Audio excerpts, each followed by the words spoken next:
Right, so we've done the grave, put in the grave marker.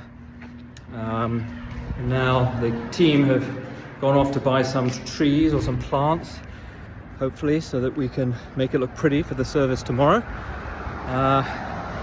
Last time I didn't do a particularly good job of documenting the Indian side, and so I'm going to rectify this time. They took my 360 camera off with the car to buy the plants, so I'm just going to use the old iPhone. So just crossing the road now and trying not to get run over. Okay, let's go. So here's the Indian cemetery. There's a dog sleeping on one of the memorials. Actually looks rather restful. And here we are. Welcome from the dog. Yeah, I never explored this side of the Indian cemetery last time. So there's some beautiful memorials here, and there's this other gatehouse, which is where there are pictures from the British occupation of soldiers going through gravestones, and there are still some gravestones in there, and it was described as a hut. So I think that was where they stored some of the Indian gravestones that were removed. I'm assuming when the Commonwealth War Graves Commission cleared it, but they don't really share information like that, so who knows. But there's only a couple left now. I took pictures of them.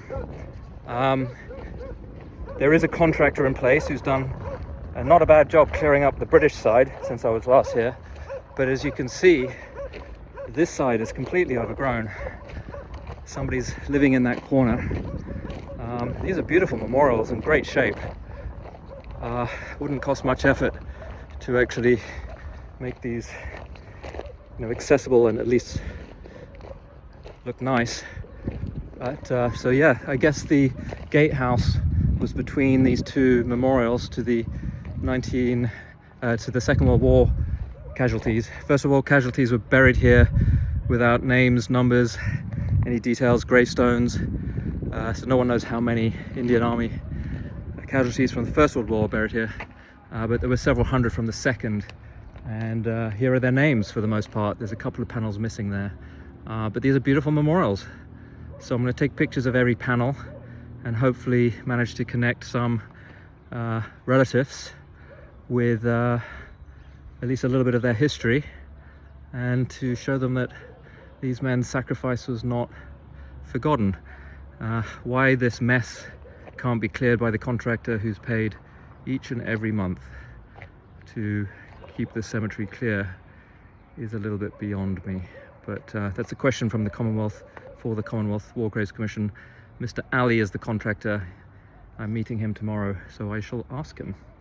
I'll also obviously send pictures of this to the Indian ambassador in Baghdad, who I met, as well as to Claire Horton, the Director General of the Commonwealth War Graves Committee. But here we are, another shitty site meant to commemorate the sacrifice of the Indian Army, Sikhs, Hindus, Muslims, Gurkhas, and this is it.